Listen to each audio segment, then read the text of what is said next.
let's talk about our sex life for a minute, because that's always fun and juicy. What? How has our sex life changed? How has it gotten better, juicier? How does it has it dynamically changed over 9 months? Hey, I'm Jen, host of the Open Bedroom podcast, where you'll find topics of sex, dating, relationships, non-monogamy, and more. I'm glad you're here. Let's dive in. Welcome back to the Open Bedroom podcast. Today I have my throuple on, and we're going to be talking about what it's like to be in a long-term throuple. I've got Scott and Jess. You guys know I'm Jen. Let's dive in. So the last time that you guys saw Jess on our podcast, it was just her and I. We didn't have Scott on. We were talking about like girl vibing and how we connected on field, and just talked about like our love letters back and forth. And then What she is brought girl into vibing? girl vibing. We were sending each other dirty pictures. It was fun. Yeah, And then we brought Scott in. vibing online. Oh, wait. So vibing means like feeling sexy. Only in this context. Oh, Yeah. Okay. Okay. So today we just wanted to give you guys an update and obviously bring Scott on so you can see this throuple action live. And let's give them an update of like, okay, so we're in month 9? Yeah, because July will be our anniversary. Yeah. So what's it like to be in a throuple for 9 months? I'm gonna kick the question to you guys. Okay. Well, for me, I mean, it's my first one, so I don't really know what else to compare it to, but it's been great.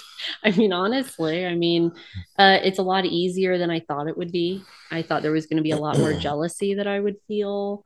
Talk toward the microphone. I have to talk towards the microphone. Yeah. I'm so sorry. Here, Anyways, there we go. Thank you. So I don't know. And even though we've had like other kind of women, little different people come and go out of the relationship, but I mean, we've always vibed with everybody, no matter who it is. So I don't know. It's always felt comfortable to me. I haven't ever felt like out of place. Scott? I was about to say, when you ask how it felt, I was going to say, well, I don't know. I hadn't even really thought about it. I think it's because it's become very consistent. There's really a really nice degree of consistency. I was also about to say there's no drama. I guess there's kind of been some drama with your ex-husband or with family. a little kind of family friction that I imagine is to be expected with anybody who is coming from a family of traditional 2-person monogamous relationships and now is like, oh, well, I'm going to be part of a poly couple or something like that.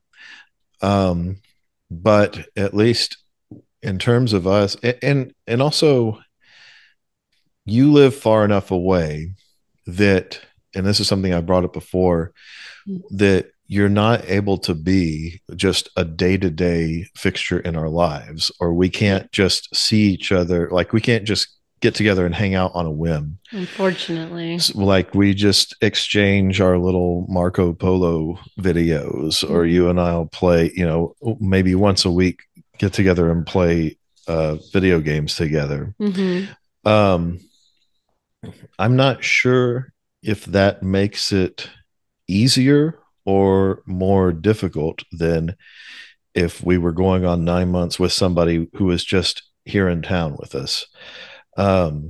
Maybe a little of both. It's interesting. Like, as I'm thinking about, I don't know, am I jumping ahead in topics here? So I think about the circumstances going on in your life and the circumstances of our distance, kind of automatically tune out a lot of things that might otherwise be opportunities for difficulties or drama or tension in our relationship. You have a young child who you have to tend to most of the time, and you work. So you don't have a ton of free time to and school.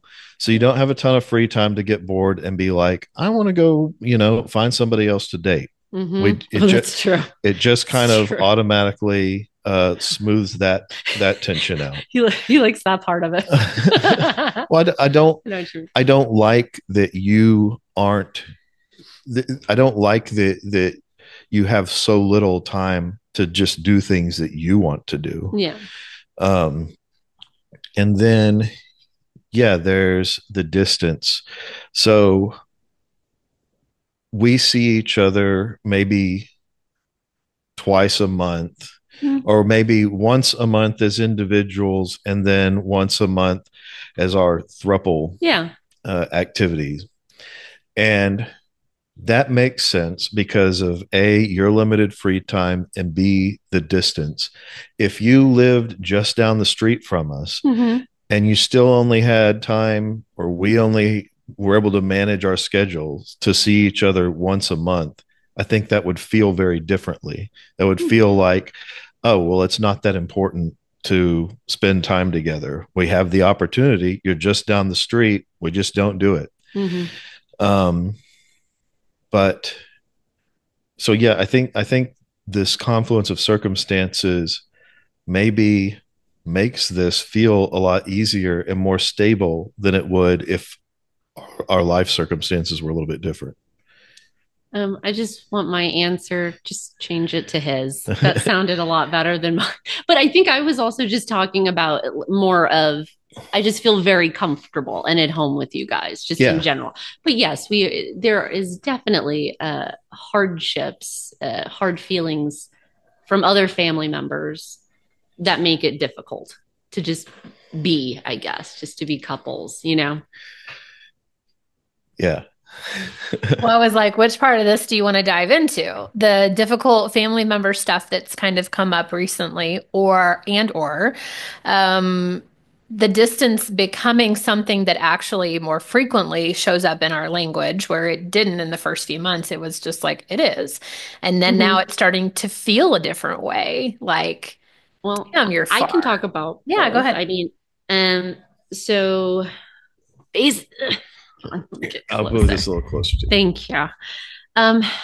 So I think the reason the distance thing, I can't speak for you guys, but the reason that it's become harder for me is because over time, like, we have definitely all said that we love each other. And so when you love people, you want to be closer, you want to see them more. And so that makes sense why it's become more challenging, I think, for us versus if we were just casually dating, you know what I mean? Might be a little bit different. So I think that's the reason the distance for me feels a lot harder. Scott,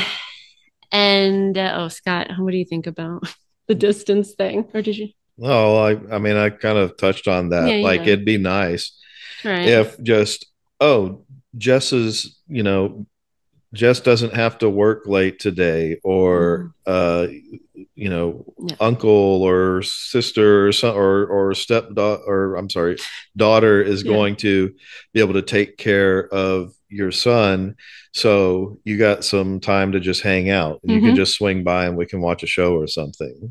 But you're 2.5 hours away, so instead it has to be like a calendar event for us to get together. I did get closer since I moved a little bit, though. It's 2 hours now from the house. Right. Yeah, that's, I mean, it's half an hour off. But it's still far enough away that we can't just like, oh, hey, you want to get together for lunch? Yes, that's true. However, though, sometimes we have met in the middle, which is nice. I like it when we do that, because it's like, it's nice to be able to see you guys more frequently, even if it's just a short amount of time, at the Cracker Barrel. Yeah, I think I would chime in too that the distance maybe as well wasn't a big deal in the beginning because we were figuring out ways to see each other even within our dyads. And like, you guys remember the episode where I talked about Jess and I getting caught fucking in the car at the movie theater? We were pretty naive back then. We're moms that we could just do that, and we really can't, and not only that, we don't just want that anymore. So I think our relationship has gotten more sophisticated and evolved. And like, we want to not just fight each other, but we want to hang out with each other. We want to watch shows. We want to cook dinner. We want to, like, Jess took the day off today and spent the entire day just hanging out with us, which felt Yeah. really easy and really good. In fact, Yeah. she like came in at 7 a.m. and was like, I'm going to come hop in their bed and just come snuggle with them. And it felt I so good did. I to be just able to do that. snuggled. Yeah. I love Yeah, I that. liked that too. Yeah. Yeah. Yeah. Because I woke you up to it. I like cuddling. Yes, you do. Yeah. So I think that there's just become this evolution and clarity as well on our end that we really like you, like as a Thank human. you. I And really we like you guys as thank you. humans. Thank you. Thanks. Thank you, fellow human. Thank you. And we want you to come hang out more and play board games and, hang out with as a family or whatever. And we just can't do that. So Yeah. I guess that just covers kind of where we are feeling with the distance. Do we want to talk any more about like kind of family disapproval stuff, or does that even matter at this point? It's not a thing for me. But I'm Yeah. my personal life actions are in virtually no way dictated by the approval or disapproval of my family members. Mhm. I guess I'm kind of in a I guess the only child syndrome or whatever pans out well for me there, in that I don't have a large family to gossip about my personal life. Though I'm not sure I'd give a shit in that case either. But I definitely don't now. So it's not a huge deal for me. For me, it's definitely a bigger deal just because I am pretty connected with my family and we've always been that way. So to have somebody for me in my family that's been in my life for a long time, since I was a kid, to just not really approve, not because you guys are treating me badly or, there's abuse or there's whatever, but just because it doesn't feel good to their nervous system and they don't know what to make of it. Yeah, it's really hurtful. I mean, honestly, but at the end of the day, I am with Scott in the sense of you have to live your own life, right? You can't live it for other people. So I'm not gonna as much. It's okay that they don't like it. It's okay that they disapprove, but I'm still not going to stop doing something if it feels good and feels right to me and to my kids, which Yeah, you're not hurting anybody no, here. You're not putting anybody in jeopardy. no, We're not meth dealers or something, and you're engaging in a bunch of really risky or self-destructive behavior with us. no. You're just enjoying yourself. Yes, I'm enjoying myself, and you guys are great to me, and you guys have met my kids before. You're great to the kids. So it's just people just I don't know that they know what to do with it. And because of that, I think it builds up this like anger and anxiety and also, it's very difficult for people to well, poly is one thing, but then also, we're more open than other poly groups are, right? And so, for a lot of people in my family, it's very that one way of you're going to find somebody. I guess I would say my family would be open to male or female, but like you're going to find that person, you're going to live together, you're going to get married, you're going to raise your kids together. And because that is not the dynamic that we're developing, it's like, it's like, well, you need to just give up on this because there's no future in this. So, and it's like, well, that doesn't mean there's no future. It may not be the future that they would want in particular with relationships, but it doesn't mean there's no future or no love or that it just makes it about sex or, so yeah, that's how I feel about it. Hmm. I guess I can chime in on my side. I have some family members that aren't thrilled either. And their version of why is, well, we just don't believe that. That we don't believe that way. We don't believe that that's the way you should be in a relationship, or Jesus doesn't want it that way.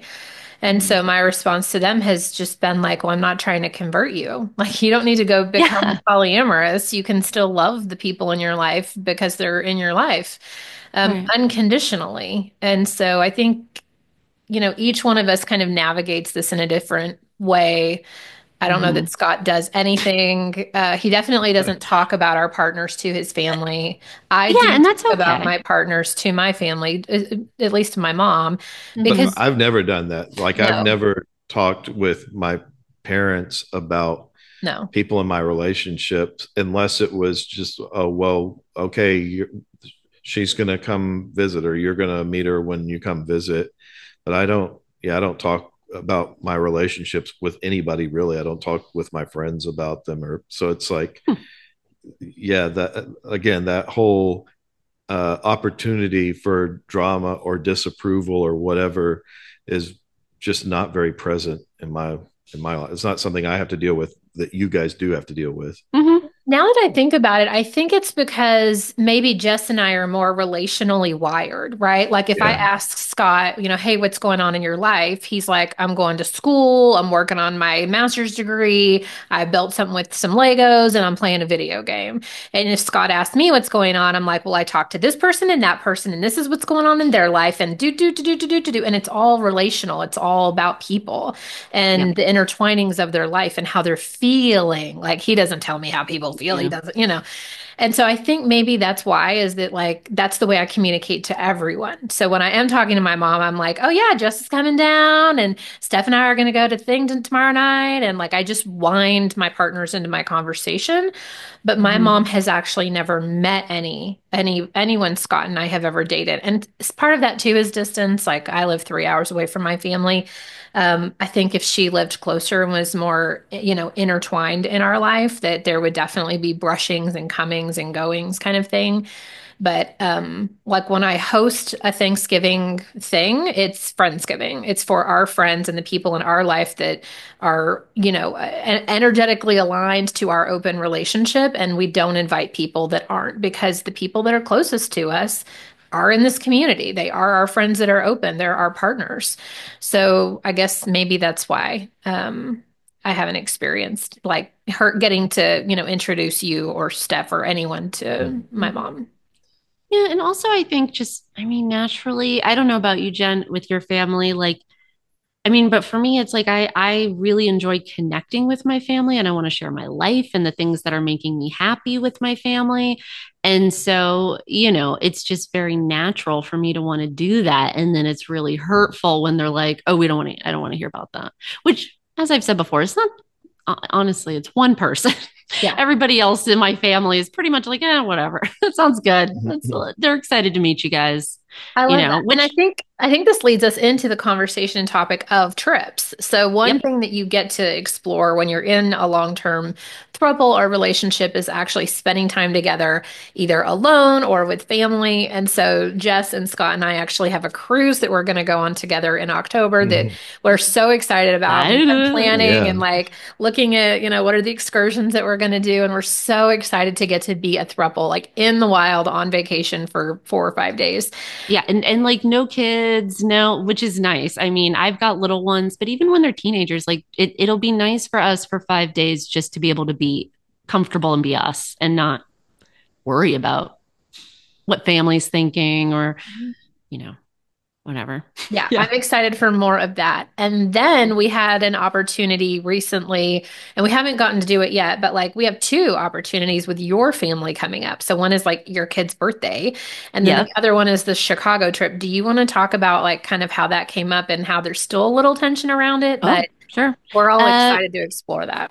yeah. Well, originally I was like, I want to go to the Art Institute of Chicago and I want to see this artist and I'm very excited about it. Um, And so I told my aunt about it, who I'm very close with, and she's like, "Ah, that sounds like a great idea." And I'm like, "Yeah, let's could we make a little quick trip to?" And originally it was going to be kind of her and I, but then I was like, "Well, wait a minute. Yes, Aunt, she's cool with you guys, Mhm. And I just sort of thought, well, like let's invite her. But I didn't know that she invited other family. Like we didn't communicate well in this. Where I was literally downstairs inviting people and she was upstairs inviting people. And then we went, oh shit. And then we were like, well, no, we can make it work. And really we did. like the way that we're going to do it. It's just, when you're combining family and not everybody's always in an agreement of 100%, it's like you just got to do things a little bit differently. And so for us, that meant, kind of getting two separate places instead of everybody being under one roof. Like that was, and I actually kind of agree with that because I feel like, once again, for us three, it'll make it more comfortable for us to be us and not, feel like walking on eggshells a little bit. Not that this one does that really anyways, but yeah.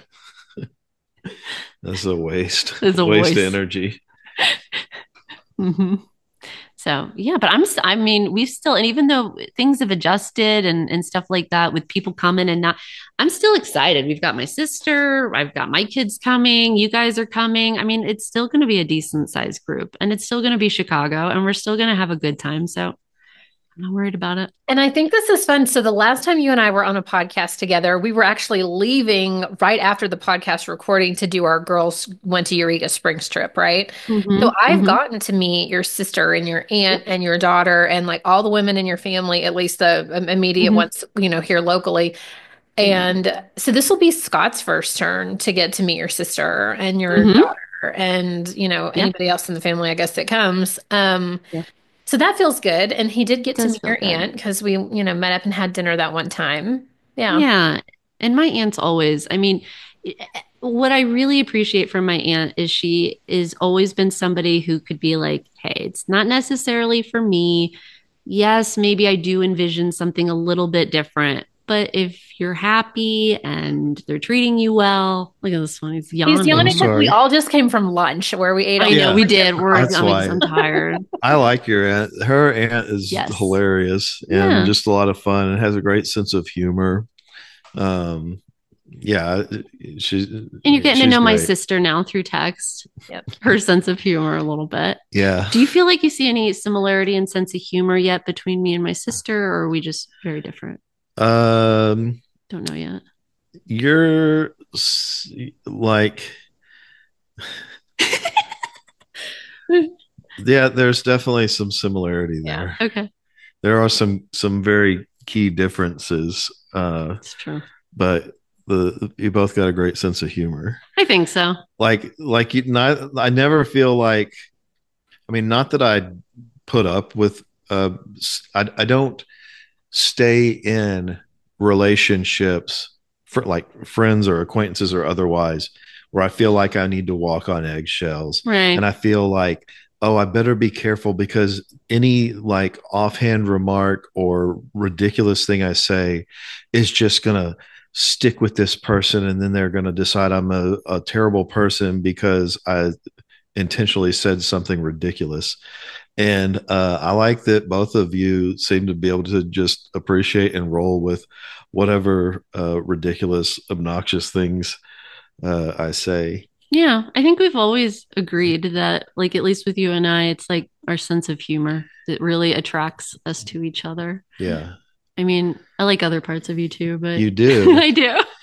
You've got some other nice parts too to you. Jen, I like your parts too. I just want you to know that. I know you're in the other room, but if you were here, I'd be cuddling with you. Yeah, but she's here cuddling with me. What do you think of that? I love it. It makes me so happy. Okay. This is cute. So one of the things I did want to maybe highlight just out of this conversation is I love how different Jess and I are. Like Jess is a little degrading to Scott and picks on him and says somebody has to. Give me a break. And I don't have the guts to I don't do that to Scott at all. I'm not playful in that way. And we talked about this one night because I think we had just come from maybe breakfast or brunch with Naomi. We all came back. Oh, yeah. And I was like, the two of you gave him shit like nonstop. And I was just like, I look at Scott and I was like teary-eyed and I was like, I just want to love you. Can I be the one that just loves you? And he was like, I love that about you. So what's so great about this, any throuple, I'm sure, any quad or, more than one partner is like you glean so much from the other partners that you don't ever get to have if you're in this, like kind of monogamous one-on-one situation. He loves that about you, Jess. Like he loves that you'll stay up late in game. I'm in bed by 8:30, 9 o'clock with the dogs. Like I'm asleep. Like we're so different. different, but we're also, I don't know, maybe similar in enough ways that it makes sense for us to all be in relationship. I don't I know. think I love so. it. I mean, so far it feels like a good balance Yeah. to me. Well, we got a lot of compatibilities, but I mean, uh, if you're a complex person, your personality has many different facets, and any relationship you have is going to appeal to some of those facets and bring them out, and just isn't going to speak at all to the others. So they lie inactive. And so when we have this three-way relationship, more of those facets of our personalities are brought out because we've got two different people activating those different aspects of us. And yeah, it makes a lot of fun, and you see different sides of each other um, when Mhm. that's happening all at the same time. And Jess doesn't pick on me ever. Never. She Mm-mm. never ever acts that way Yeah. to me. Yeah, She's no, sweet. She like matches my sweet, loving yeah. energy, Yeah, like but you're my, very sweet and sincere. Like you don't you don't have an ironic, like you don't say things that are bullshit just for the fun of it, just because it's funny, no, because it amuses you to say something that's ridiculous. no. So you're just very sincere and straightforward. And so she is sincere and straightforward and affectionate with you. Whereas I like to say ridiculous things that are obviously like, over the top. And so it's fun that Do you think that's your way of testing people? it so the way I think of it is that I think that the world around us is pretty absurd in a lot of ways, and also a lot of the things that people take seriously or are sensitive about strike me as kind of ridiculous in the grand scheme of things. So my response to that is to say or behave in a ridiculous manner, just to kind of I don't know, to test that, or to push at that, to poke at it. Hmm. And then I guess you're just naturally also that way. So it just kind of Yeah. happens. So it kind of comes out in how I like, and I see that, oh, well, here's somebody that will roll with it and, like, banter back. Like she'll flip shit back to me if I say something obnoxious and stupid to her. And And by so, she, he means Jess, yeah, Yeah, yeah, not yeah, yeah. me. That's me. Jen will just be like confused and hurt and be like, why do you not like me? And so I Yeah. don't do that as much with Jen. No, but he Mhm. has other people in his life that match that energy, I think Yeah. where you're right. Yeah, I'm just like, you are weird. Like you're crazy. What are you talking about? Why are you saying that to me? Yeah. Um, so I wanted to talk about two other things before we go, and I know that Jess, you've got to start heading back so you can go be mom. Let's talk about our sex life for a minute because that's always fun and juicy. What? How What has our sex life? sex life changed? How has it gotten better, juicier? How does it has it dynamically changed over 9 months? Where are we at now where we weren't, I don't know, 6 months ago? I mean, Has it changed much? I don't know. I all I can say is that I've gotten to explore more with you guys together and then also separately. So we've explored different things like you let's I mean, Jen, we could talk about our girl date night, the Yeah, last one that we that had, was and just like crazy, wasn't it? it was really, really fun. And yes, It it was was. crazy. And we had like a million orgasms, which was awesome. But it was also really just sweet. And like you fed me snacks. Like I had the blindfold on and you were feeding me all different types of fruits and snacks. And we were playing with sensation and touch. And it was just, and then we brought out we brought out Crystal. And Crystal is a new addition to Jen and I's. And this is not a human, by the way. So No shit. We have a lot of and toys. I would say over the last 6 months too, like our yeah, toy chest has expanded, maybe yeah, exploded. Is yeah. And Crystal that purple one? No, Crystal's she's clear. Oh, clear. We have a nuclear one that lives with Jess now. Yeah. Um, Oh. but like strap-ons is new. Yes, Like, that is and new for did you us. wear it or no? Did we ever put it on you? We didn't because I I didn't don't have the think, right I size think that ring. there was a sizing issue with the O-ring I and need to get the crystal, O-rings and like I together. couldn't, like we were so, but I will say this though. I mean, you and I explored like anal on me for the first time, which was awesome. Yeah, that was really And fun. it went better than I honestly. And at this point, I realized that the O-ring wasn't right for Crystal and the base that we needed for that one. Like, I don't know if you guys have ever seen a dildo. I'm assuming that you have, but like there's flanged edges at the end, right? So like some are bigger, some are smaller. And then when you have a strap on, you need the right O-ring to hook it into the strap on so that the dick doesn't just like flop off. And the Which is dick really kept funny flopping when it off. happens, but not necessarily sexy, but it is funny. So I'm like two-handing it. I got like a dildo here and a dildo here, and I'm like trying to put them in their holes, and it worked. I mean, we figured it out. I That's just true. couldn't It did remember. work. But to me, the sweet part was like, so I got curious, and I was like, what can I do that's different that she's never experienced? And I was like, how can I bring more sensual play into our, night together? Mm. And I know you love snacks. And then I went to Yes. Walmart and I saw the Snackle box, and I was like, I'm buying this for our This girl is night called a together. snack bar. It's I so know. cute. And so I like went to Walmart and Whole Foods and found like all these delicious snacks, and I wanted like all different textures. I wanted like juicy watermelon that would like go down her mouth, and I've You done didn't a find lot of Make a this watermelon. sticky play. mess. Oh Yes, we yeah. were a sticky mess. I've done a Mhm. lot of this play with Steph. So one of the fun things, and I'm going to end with bringing in new partners, but one of the fun things that I've learned from us having multiple partners is how to do primal play and how to play with food and how to play with hot wax. And like you just keep adding to your toy chest, which we still haven't Mhm. done hot wax or shibari on you. So we've got a few more That's things we can true. do. That'd be Yeah. interesting. And so I Scott, tie me loved. up. Let's go. Okay. We'll have to add that to like the next play night, but adding the food was really fun. It was And we fun. It both, was sweet. I even had whipped cream, which is so cliche, but like I I didn't put know. it anywhere it shouldn't go. And But you know eating what? food off of you was It fun. was pretty fun though. It was pretty It was great. fun. Like honestly, I mean, I kind of understand why whipped cream makes sense. Maybe next time we should do sugar free. That makes sense, right? It would be less sticky. I don't No? know. I don't know. Neither of us like eat a whole lot either. So we ate like Yeah. one blackberry and like a chocolate, and we were like, okay, It we're was, done. and I went to go feed you the chocolate, and there was like marshmallow in there, and that Oh was a my little God. unexpected. And you were We like, learned that textures are weird, especially when you're blindfolded. So you don't want yeah, like a hairy fruit. Like don't eat a that's true. raspberry.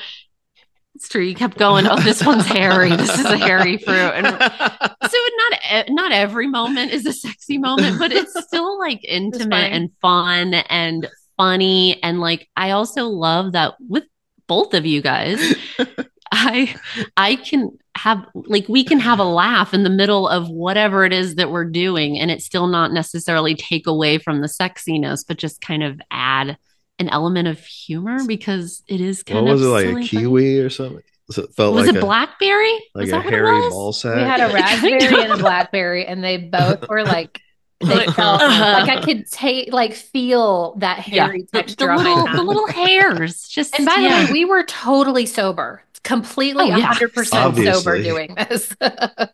you Well, know, sometimes you're heightened a little bit and you're like everything feels Uh-huh. weird, but no, I also appreciate that like our sex life, you and I, just like it's becoming a little bit more primal, and like yes, we're really feeling into like what is it like to orgasm together, and like we have yep, this really long dildo that has like it's basically like two penises together. So we can yeah, actually like be joined together and then fuck yeah. each other and have And it's orgasms together. great. And it's Yeah. not just, I mean, it's so much fun to watch you and you're able to watch me. And it's just it's sweet, but it's also really hot. And obviously the orgasms are great. It's just so I really, but even like with Scott though, like and it is interesting how different like being intimate with just you and then being just Mhm. intimate with Scott. And then the three And of then us when we together. and then when we're together, that's amazing.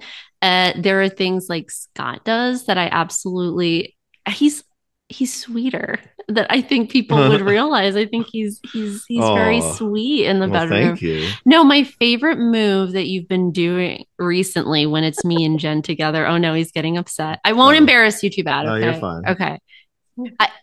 When we are together, you very much include both of us, no matter like what you're doing, whether you're mostly like having sex with Jen, but it doesn't matter. You always find a way to include me. And I appreciate that, because sometimes I think when you are when you're being intimate with more than just a one-on-one situation, it is easy for somebody to maybe feel a little left out sometimes, but I've never felt that way with you guys. So yeah, definitely do not. The absolute last thing I want is to be in the bedroom with someone and somebody feel like, oh, I'm just here as an accessory of convenience. Like, and that's something that when we've talked with women who have been with couples before, like the thing they didn't like about it was being treated as they're just there as a convenient sex object and not not given the same regard. And I like that doesn't sound sexy to me at all. I can't think of many things as off-putting as having somebody feel that way there or making somebody feel that way. So yeah, and it kind of goes back to something, Jen, you and I have talked about on here before, where like we would date somebody and it seemed like, yeah, they're kind of, okay with you touching them, but really it was, that whole V thing where it's me focusing on both people and they don't seem that into you, or maybe they don't seem that into me. And it made me realize how exciting it was when whoever was with us was really turned on by you and really wanted to engage with you. And so, yeah, I just think, oh, it's really hot when everybody is like equally excited by everybody else that's involved. Yeah. Yeah. Cool. Well, thank you for being like willing to talk about the sex stuff, because I think it does set this podcast apart from a lot of the others that are classier. Like a lot of them will avoid the sex conversations, and we're not like graphic about it. We're just filthy. We're gross. We're just tacky and filthy and dirty. I think it's important to cover. Thank you guys so much for being willing to come back on. I know the viewers, listeners love to hear from both of you. Well, Scott's going to leave us with some my pleasure, glasses. Jen and Jess. Oh, thank you, Jess. Yeah. Very handsome. I like it. Yeah, baby. That's. Oh my God. All right. Bye, guys. Bye-bye. Thank you for listening to the Open Bedroom Podcast. If you enjoyed today's episode, go ahead and give us a like and click subscribe below and stay up to date on all the new episodes that we release. If you have a topic that you'd really like more information on, leave us a comment below and we'll see what we can do. Feel free to share this podcast with all of your friends and especially your partners.